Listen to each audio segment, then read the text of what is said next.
After distinguished careers in business, Murray Douglas and Helen Walker founded Tomato Figs in Hawke's Bay. The figgery uses fruit from 23 varieties of figs.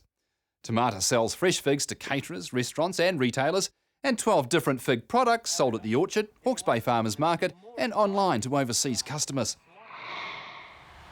We're a specialist fig grower, so we grow a whole variety of figs.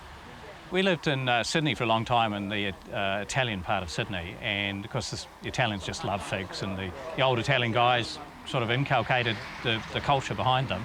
When we returned to New Zealand, we said, well, where can we buy figs? And we couldn't. And we'd moved to Hawke's Bay by then, and it's got a marvellous climate for figs, because anywhere you grow grapes and olives, figs will grow.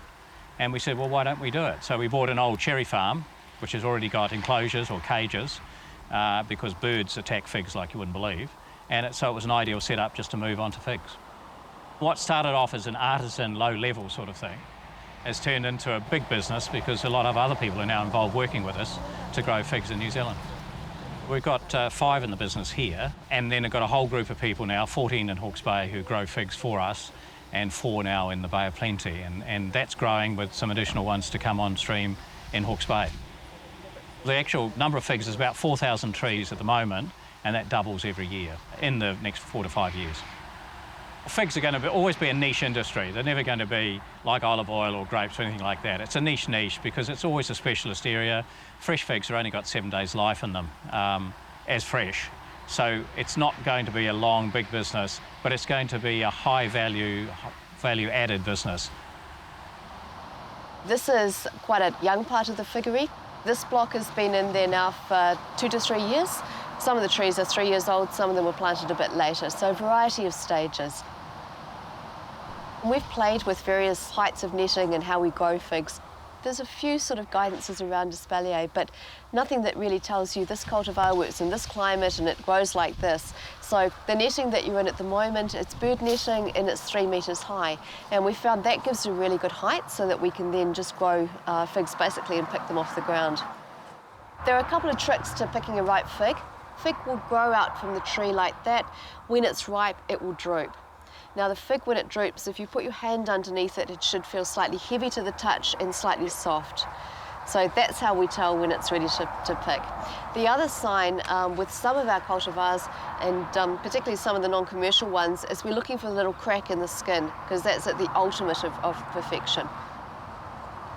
Well, we're talking about a bunch of flowers. So inside any fig, if you open up a fig, you'll see both the pistils and the stamen. So a fig is literally a flower or a group of flowers. And I guess that's what makes it so special about it. It's incredibly fragile. So when we pick into Plix trays in fruit crates. And the fig is literally placed gently into the Plix. It's then transported in the tray, and we carry only a couple of trays at a time, and then it's straight into the chiller. Because they grow like flowers, literally we pick every day. At the moment it's just a once-a-day pick. In the middle of the season it's a twice-a-day pick. So we pick first thing in the morning and last thing at night. And the reason we do that is because the fruit sugars will be at their maximum points. And also you want to pick fruit or figs when you're not in the heat of the day. What I'm doing at the moment is I'm just tipping the figs.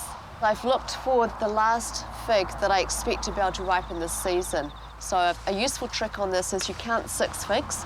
In this case, it's a bifurcated branch anyway, so I've got 3 figs on this one that I might be able to get ripe.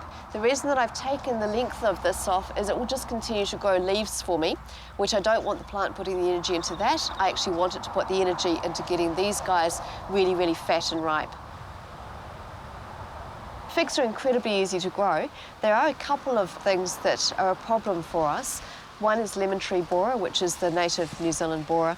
It will either get in through a pruning cut or will get in just by digging a hole in the branch. And it will literally just eat out the middle of the branch, and the next thing you'll find is that this branch has died. So you can't spray for it or do anything anyway, so literally it's just a question of pruning that off and destroying it and destroying the grub. The soil here is just slightly alkaline. You want a neutral to alkaline soil. In terms of irrigation, figs once they're established don't require much water at all. When they're young plants, you need to keep them moist, and last year when we had a drought, we irrigated a little bit, but not very much. And you certainly, once you start to fruit, you don't want water on them, because all that happens is it will dilute the concentration of your fruit flavours. The value-added part of our business is critical because about half the figs that come in are not fresh prime figs, which we can sell into the market, as it were. They're slightly wind damaged, leaf rub or something. So they're available to be value-added or thrown away. Now, rather than thrown away, we produce them into jams and chutneys and what have you. And the other thing is, of course, it evens out our cash flow. Then instead of a 3-month season, you actually manage to have a business running 12 months. We were just making the Big Red figs into the Big Red Fig Jam. This won one of the Cuisine Awards in 2012, and this made quite a difference to where we took off in terms of retailers taking it seriously as a small artisan business. So then we started adding other things around it, compotes and so on, and then we started the salami di fichi, which is a traditional Italian or Southern Italian salami, but it's not a meat product, it's actually a fig roll. And now we've added to that as well, and it's distinctly packaged, it's got a distinct story about it, which all our products do, because they come from history for the most part. But then we can also take fresh and put them in jars or pouches or what have you. So we're doing drunken figs, and we do preserved figs, and we do a fig syrup. And the value of the fig syrup has been interesting because it's gone through a whole series of iterations, and now the fig syrup is coming out with a cocktail as well. So you get a fig syrup cocktail, which is wonderfully lethal.